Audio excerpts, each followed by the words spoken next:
Coucou, allez, on est parti sur les tirages astro pour ce mois de décembre, enfin pour cette fin d'année. Donc on va regarder à chaque signe un petit peu l'ambiance générale de ce mois de décembre pour chaque signe astro. Je vous invite à regarder votre signe solaire, lunaire et ascendant pour pouvoir un petit peu plus personnaliser justement le tirage, puisqu'on est sur des tirages généraux, donc tout ne peut pas vous parler. À vous de voir, mais en regardant peut-être plus, vos différents signes, ça vous permettra peut-être d'avoir un peu plus d'infos. Du coup, on va voir l'énergie générale avec le Connected and Free. Ensuite, on va regarder votre état d'esprit, votre besoin et un conseil avec le coaching de Charlie. Et un autre conseil avec l'oracle « Suis ton âme ». Voilà pour ces petits tirages courts, ce que l'on va utiliser. Et maintenant, place au tirage. Pour les scorpions, du coup, pour ce mois de décembre 2022, excusez-moi. Alors, on voit pour vous qu'en énergie principale, il y a la carte des attentes. Donc, au mois de décembre, et peut-être c'est ce qu'il en est depuis ces quelques mois, vous avez des attentes, que ce soit envers les autres, que ce soit envers vous-même, qui viennent vous limiter et vous enchaîner. Vous avez besoin de vous libérer.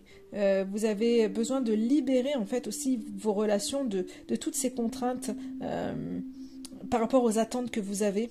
Parce que finalement, vous ne vivez pas, vous êtes constamment dans l'attente et finalement, il y a une espèce de rancœur qui vient s'installer en vous et finalement, il n'y a plus de légèreté. Il n'y a plus de légèreté parce que c'est la rancœur qui fait face aux choses et finalement vous êtes dans des attentes qui... C'est pas qu'on ne peut pas vous donner ce que vous voulez, mais finalement c'est comme si vous vous mettiez toujours dans l'attente. C'est-à-dire que même si vous attendez quelque chose qu'on vous le donne, systématiquement derrière il y aura une autre attente. Et finalement on voit que vous avez besoin de vous libérer de ça. Vous attendez peut-être un peu trop des autres et vous avez besoin aujourd'hui de vous accorder la permission de vivre des choses sans l'approbation des autres, sans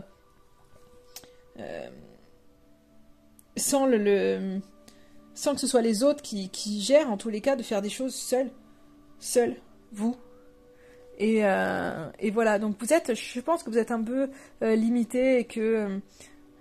trop imbriqué avec le regard des autres, mais c'est pas forcément en fait c'est quelque part je vais pas dire que c'est vous, bon on est responsable hein, des situations aussi dans lesquelles on est, mais quelque part c'est ce côté où vous accordez trop d'importance au regard des autres et je pense que vous avez besoin de prendre votre vie en main, vos responsabilités et d'arrêter d'attendre constamment que quelque chose se passe. Et je pense qu'il y a vraiment ce côté, moi j'ai l'impression quand je vois votre état d'esprit, c'est l'adaptation, donc vous êtes curieux de tout, mais l'adaptation c'est bien s'il n'y a pas une suradaptation, c'est-à-dire que, on s'en fout de ce qui arrive, on s'adapte, on se suradapte, et puis c'est comme ça. C'est qu'à un moment donné, il faut prendre les rênes de sa vie et pas se mettre en mode, je m'adapte. Alors, il y a l'adaptation, il y a cette idée de curiosité, vous avez envie en fait de vivre des choses, mais du coup il y a vraiment cette notion de lâcher un peu par rapport aux autres et finalement de prendre votre vie en main et de pas toujours vous adapter en fonction, je pense en fonction des uns et des autres et surtout de se dire de remettre un peu sa vie entre les mains des autres. J'ai cette sensation là. Du coup, on voit que vous avez besoin de toute façon de pardonner certaines choses. Et je pense que c'est ça, il y a beaucoup de rancœur qui peut être à l'intérieur de vous, de choses du passé. Et là, vous avez besoin d'accepter que les choses se sont passées telles quelles et de pardonner, en fait, de lâcher prise pour pouvoir accueillir vraiment la nouveauté. Donc on voit vraiment que vous avez besoin de lâcher par rapport à une situation qui vous a mis dans l'attente et de vous libérer vraiment de ça pour pouvoir vivre vraiment pleinement votre vie et de reprendre vraiment votre vie en main tout simplement. Donc pardonner, lâcher prise par rapport à quelque chose qui a été, on voit vraiment que vous avez ce besoin là. Et en conseil on a la carte se détendre. Donc on vous invite vraiment à prendre du recul et encore une fois, lâcher prise. Lâcher prise, on a 2 cartes de lâcher prise. Il faut lâcher. Il y a quelque chose que vous devez laisser, je dirais, disparaître, que vous devez laisser couler pour passer à autre chose. Vraiment, pardonner, même si, ok, c'est pas réglé, peut-être qu'on vous a fait du mal, peut-être, ok, mais il faut le laisser derrière parce que sinon vous ne pourrez pas vivre de nouvelles choses. Donc vous vous accrochez trop, je pense, à quelque chose du passé. Et là, il y a besoin de lâcher. Donc on vous dit vraiment lâcher prise. Lâchez prise et vraiment prenez du temps pour vous. Prenez du recul.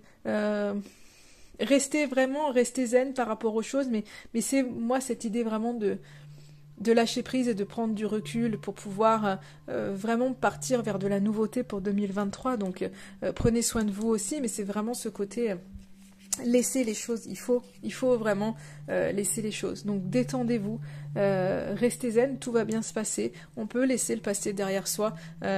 Tout va aller. Vraiment, lâchez les choses, arrêtez de vous suradapter, reprenez votre vie en main pour vous, mi-scorpion. Dernier petit message, fais de ton âme ton allié, ton ami inséparable, centre-toi en ton cœur et tu le sentiras, et tu la sentiras, ton âme. Donc vraiment, il faut vous reconnecter à votre âme, vraiment, et pas aux autres. Sentez votre cœur, allez vers votre cœur, vers ce qui vous fait du bien, vraiment à mi-scorpion, et lâchez les choses, vraiment. Ben voilà pour vous, amis scorpions.